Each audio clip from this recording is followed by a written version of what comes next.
对。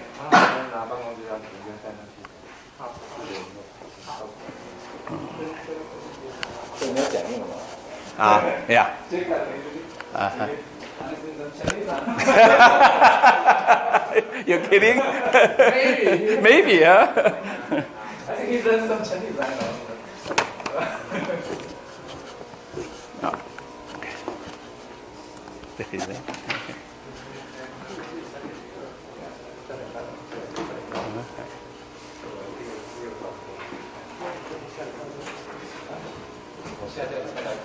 Thank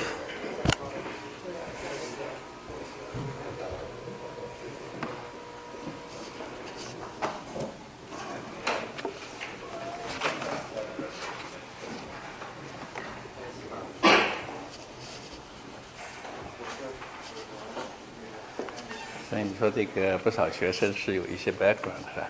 对啊，对啊。没关系，看你怎么讲。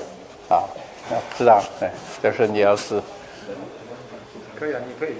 我基本上是 OK 的。Let me speak Chinese first.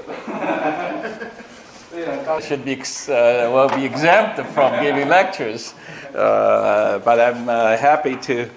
I never know that Paul is the founder of the Taylor one of the early ones. Okay, so today the Professor Chan and the other organizers suggested I give some open problems, and also told me some of the audience already have pretty good background. So I agreed. So let me start with a few basics of the Ricci Solitons. Of course, we have actually an official mini course.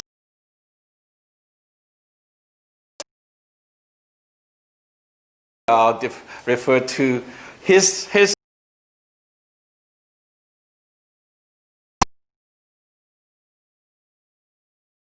So let's start with the Ricci Solitons.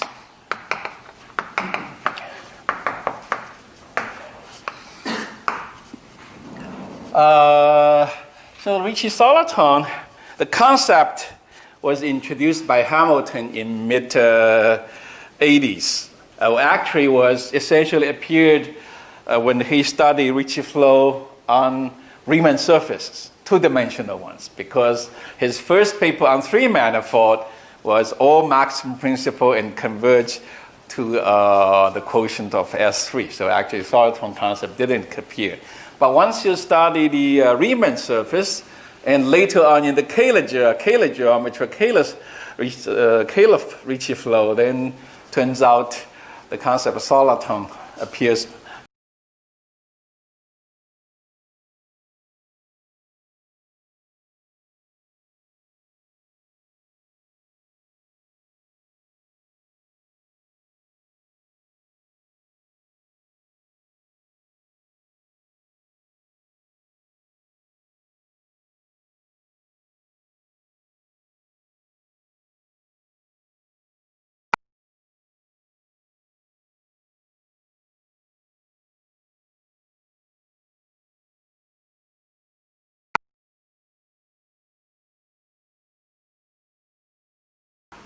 The Ricci tensor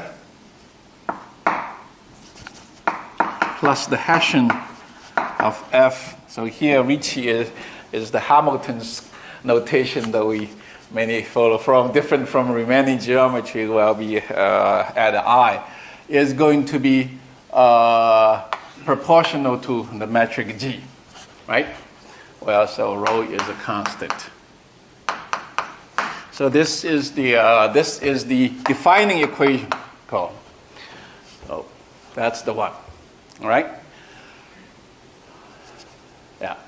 So as you some of you already know, of course, there's a few significance. So here actually called then we call the triple, the manifold, the metric G, and the potential function F, a gradient. Ricci Soliton. and we'll denote by GRS. All right. So it's called the gradient because there's a vector field of gradient F associated to it. All right. Yeah. So in this case, as commonly like in Einstein case, in the sense then rho equal to 0, that's called a steady. And rho positive is called a shrinking. And rho negative is called expanding. So these are the standard concept that Hamilton introduced in reference to the Ricci flow. All right.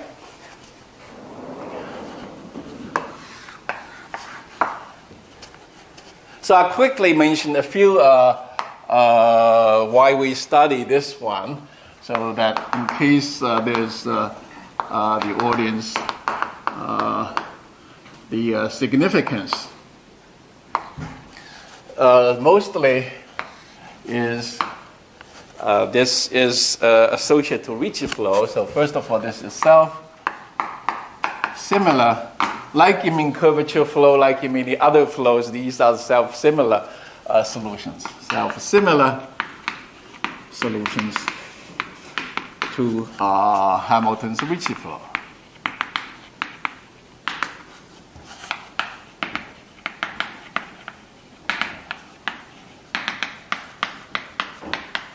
It's minus twice of Ricci of GT. So that's the in the sense that here G of t is going to be up to a scaling 1 minus rho t, and then you have the phi star of G in the sense that's the initial time metric. Here where the phi is the vector field, we typically write as exponential of gradient of f 1 minus 2 rho t. So that's the is belong to the diffeomorphisms. So one parameter family of right. So here you have a vector field, time dependent sort of vector field, which the factor. So up to us rescaling and change of the reparametrization, the solution is essentially self-similar, right? So this is well known, like in the mean curvature flow and all these geometric flows, and the self-similar structures often is associated to the dilation limits of singular structures, like in most PDEs, elliptic or parabolic. When singularity occurs, when you do dilate, if things are nice enough, you would have a limiting self-similar structures. So this is models singularities in the Ricci flow. So, and that's so for geometric flows, these are very important, and of course. We see this includes also, let's see if you can see it all right. So this is extension of, so this is a nice intersection between parabolic geometrical flows and also the remaining geometry. These are extensions of Einstein metrics.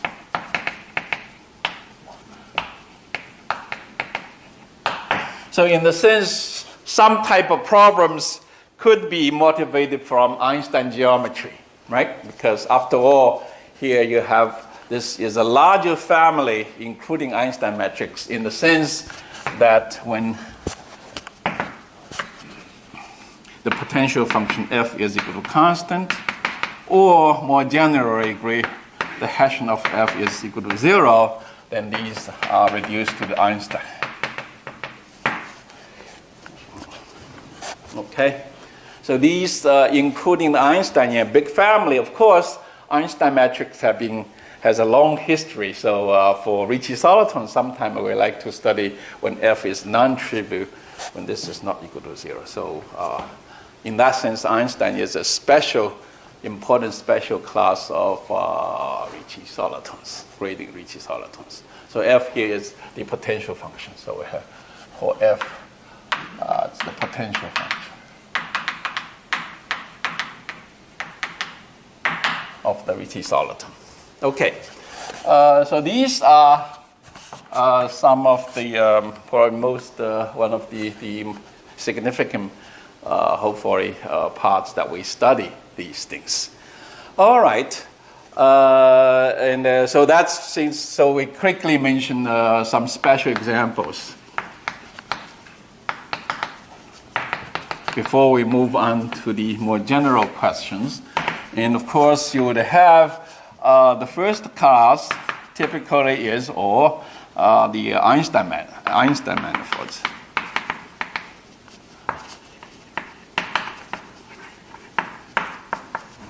M and G, when Ricci curvature is equal to rho times G. Okay.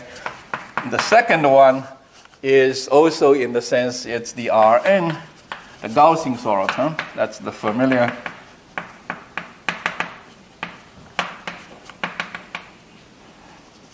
Here is the Rn, the delta Ij, the flat metric, and then the here is 1 over, so that should be rho over 2. The potential function is the x squared. For example, you can add low order terms, all right? And yeah, plus low order terms. When rho equal to 0, you can add all the linear functions, for example, right? And this, the third is the product, sort of n minus k, nk cross r, n minus k. So where n is Einstein. And with the same constant rho. So these are obviously that the obvious examples. All right. So, okay. All right. So now the first problem I'm going to mention is, today I'm going to mostly concentrate on the shrinking case, and maybe tomorrow we'll move on to the steady case, some of the questions.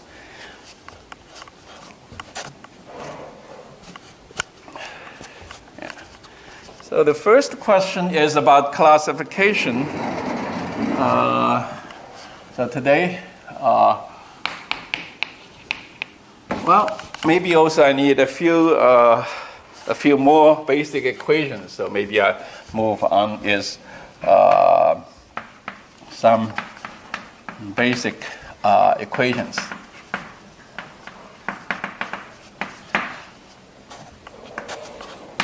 So here I list some of the equations. How can you see up to here or from the one back? So I'll mention like the lemma 1 is just coming from the structural equation is we have a scalar curvature, right? Where we take the trace, scalar curvature plus Laplace of f, and then that is equal to n times rho. So that's an easy one. And the second one is you take the divergence, okay, from divergence of the defining equation. I think that you get twice of Ricci as a quadratic form applied on the potential function. So that's the gradient of the scalar curvature is twice of Ricci applied to the gradient f. And as a consequence, we have the scalar curvature plus gradient of f squared minus 2 rho of f is equal to constant. All right, and you can normalize the constant to be equal to 0 by shifting, particularly. And one more is combine these two, is that we have Laplace f of f is equal to m minus, let's see, n times rho, n minus f. So here, the Laplace f acting on function u this is weighted Laplace or Witten Laplace or several other name drift Laplace is equal to Laplace of u minus gradient f that gradient u. So that's the definition. So this one with respect to weighted norm of e to the minus f becomes self-adjoint operators. So these are the potential functions mostly involved by these four equations. So everybody works in or read the Ricci Solitons probably knows this one, knows these four well. Okay.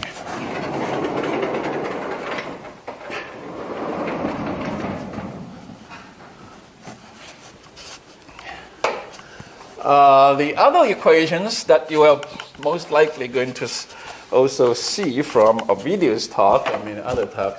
So the second lemma is involved essentially the translation of the evolution equation of curvatures on the Ricci flow, but rewrite in this elliptic version of the evolution equation. So these are how the scalar curvatures. So for example, the scalar curvature, so this essentially, this one is equal to Laplace minus grad f dot, and this essentially is more like ddt. So this part is more like ddt, but the flow in the direction of time derivative now becomes the vector field directions, the derivatives. So the scalar curvature is equal to 2 rho of r minus twice of Ricci squared, I think, right? That's essentially, especially when Ricci flow that's rho equal to 0, you got back to the evolution equation of Hamilton. And then you have the Ricci is equal to 2 rho of Ricci minus twice of Riemann Ricci. So in a sense, this is, if you're writing down the tensor notations, this is 2 rho Rij minus 2 Rik JL RKL. So we all are not going to raise in the low indices, suppose we're in normal coordinates. So, okay. So these two, and etc. So you have to.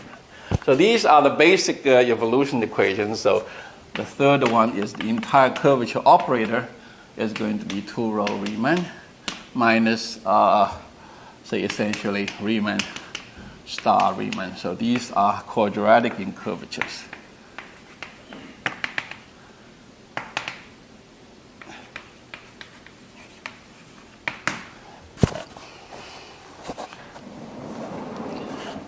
So these becomes the evolution equations. Okay, so study Ricci Solitons. We have really in all these sample surfaces, you will have the geometrical flows to use, and also it can be also special case elliptic ones. So that often actually you can play both aspects and to our advantages. All right, so now the first problem, since I talked about some open problems, so the, say, open problem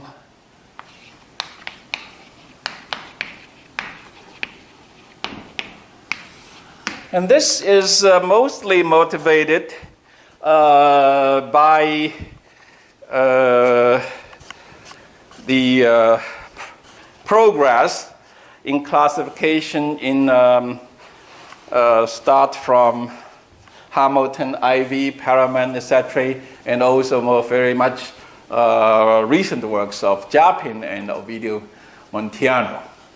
And so this is the one that now, based on, I'm going to give you a little bit background, is the sort of compactness, but in different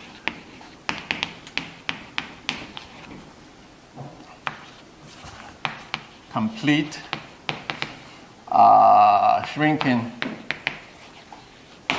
gradient Ricci Solitons with Ricci curvature positive.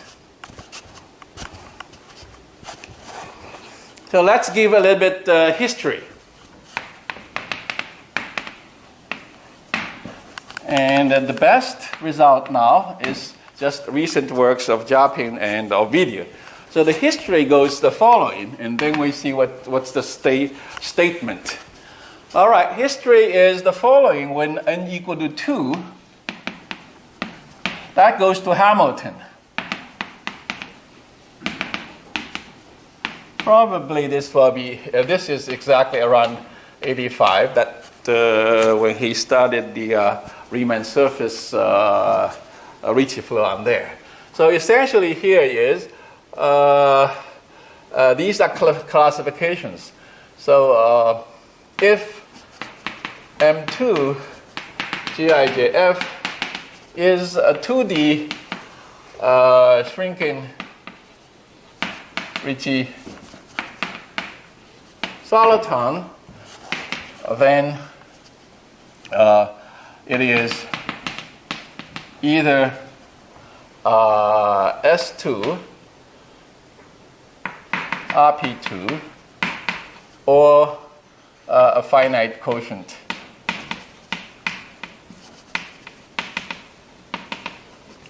Of R2. So essentially, in 2 dimensions, you got only these twos. S2 and the only quotient is RP2, or otherwise you have to be the Gaussian soliton, essentially. Something like that. Right? In n equal to 3, the Ivy is the one in 1990, shows that a compact 3D shrinking gradient Ricci soliton must be is isometric S3 infinite.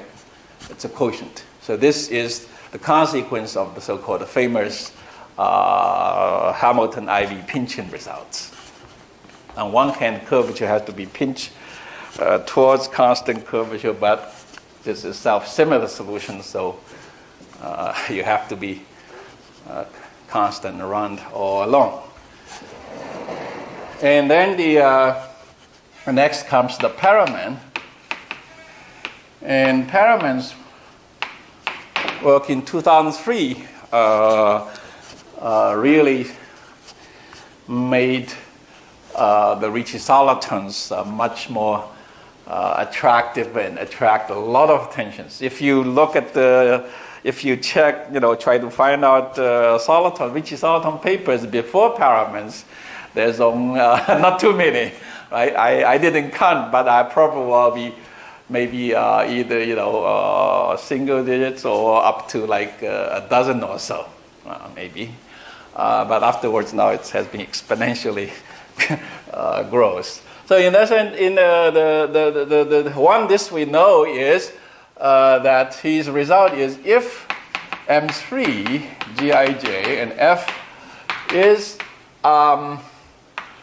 a complete. So complete means metrics. Complete metric is a complete shrinking gradient Ricci soliton, and suppose the curvature is non-negative, so sectional curvature of M is n-bounded, and plus something called a non-collapsing. So I'm not going to define it because we don't need this one today. So, and then this would imply sort of standard ones. Then either S3 quotient or R3 quotient or S2 cross R the quotient. So finite quotient of the special ones. By the way, these are what William Weiler and Peter Peterson calls sort of rigid. Okay, that means yeah. So these essentially are the ones. So this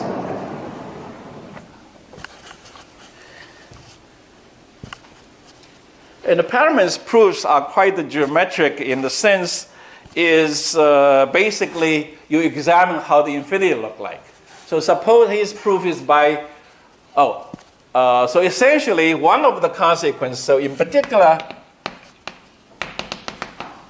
an important step is actually to prove that does not exist non-compact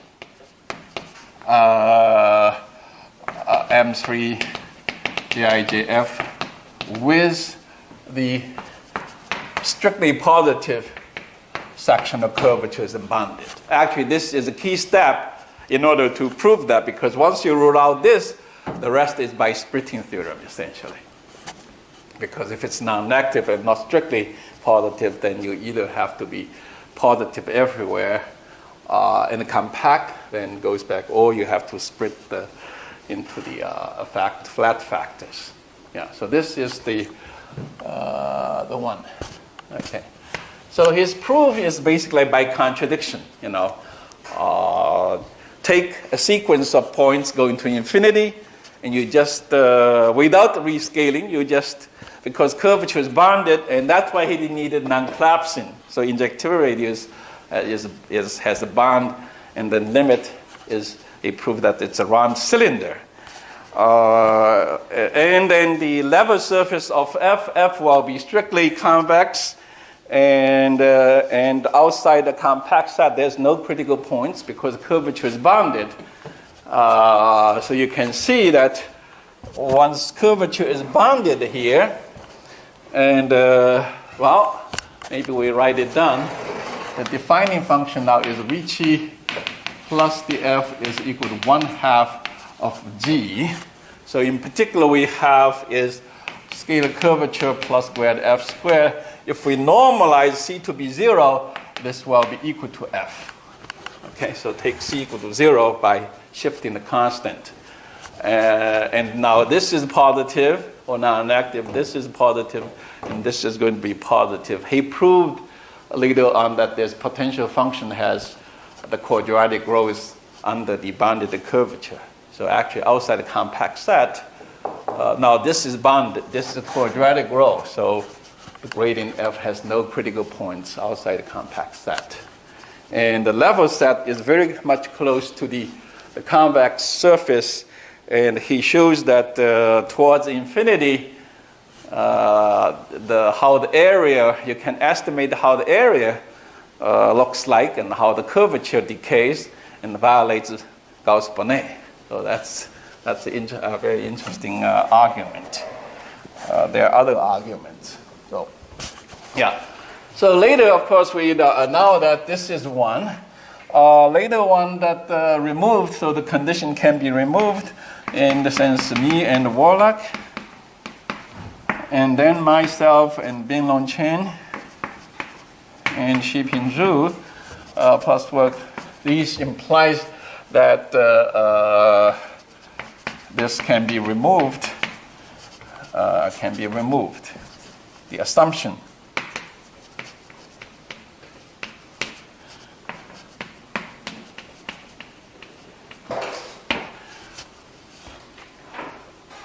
So in the sense that there will be a very clean result that any non-compact three-dimensional shrinking Ricci Solitons, grading Ricci Solitons has to be of the standard forms of rigid.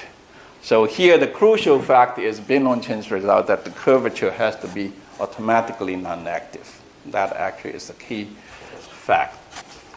So three-dimension.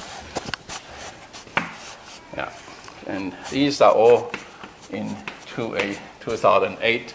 Ni and Warlock, they use the Ricci is non-negative and curvature can grow exponentially. Some constant EC to distance. Okay. And then you can completely remove those results. All right, so four dimension actually is, so these are 2008. In 2009, so n equal to 4, the Allen neighbor 2009, actually on the archive 2009, probably the paper appeared 2 years later, maybe. Can't count exactly. So essentially it shows to prove the inversion, but under the stronger assumptions. So here it says, let M4 GIJF be complete, now non-compact, shrinking gradient Ricci Soliton with the curvature operator bond and non-active. Then you have the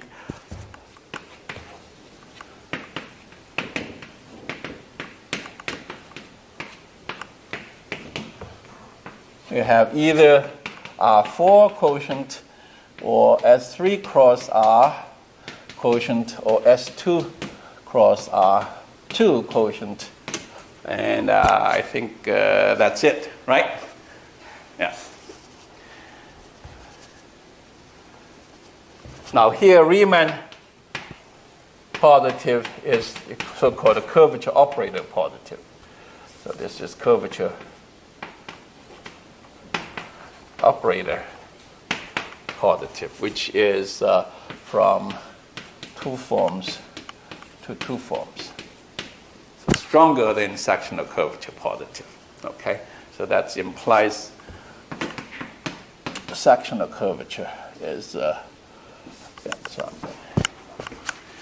All right, and a proof actually is a bit involved. So that's why the next results comes a beautiful result, I would say. So that's gone to the n dimensions. So I think we can. So you don't need a non-curvature. No, actually, because the argument here is he take a sequence, so that's why you need all the other argument doesn't need the non-collapsing. So. Three-dimensional, no. So, and of course, I said, yeah. So but that's a plus. So here actually is, yeah. So this one actually is not. So this is not essential. Non-essential can be removed. Yeah. And non-collapsing. So in this case, it's using the more like the Hamilton's Pynchon look at the evolution equations, how the Ricci curvature so it's a point-wise argument. So it's not the limiting argument. So let's just stay. So even though he needed, but that's not essential. His argument, actually. All right. All right, so I think we can. What time is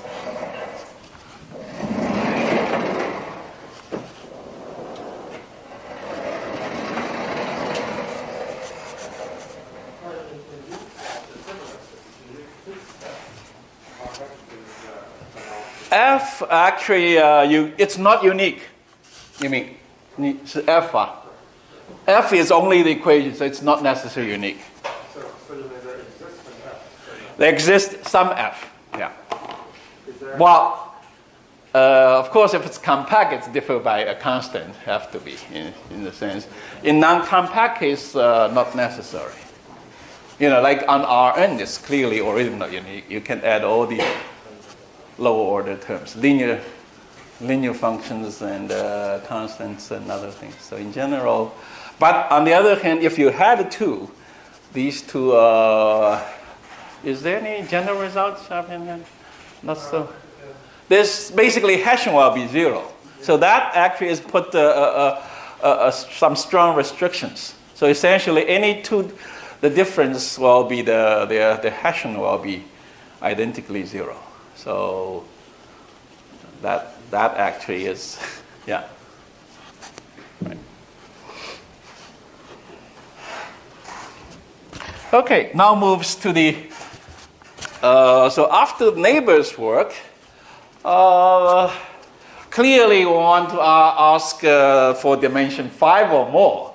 And people thought maybe you have to also assume curvature operator and work very hard to try to. But that was, now Japan, Ovidio says that is looking at the curvature. As see, we have two sets of equations. One is on the potential functions, the other on the curvatures. So study curvatures, that's typically the Ricci flow. Because Ricci flow, you do not have an elliptic equation. You really have to study evolutions of curvature, how they behave. And that needs more stronger curvature assumptions, like Pynchon and other things where the curvature improve. But Soliton case, this turns out as we explore more and more, the defining equation of the shrinking soliton particularly contains a lot of hidden informations. Okay, so here's the one that, of course, Japan is here. So I'm going to state their results.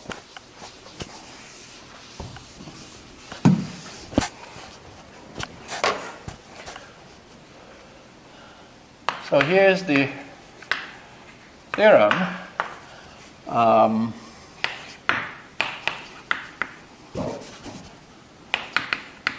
Montiano, Ovidio Montiano, and Japan 1, Japan here. And that the preprint come up in 2015.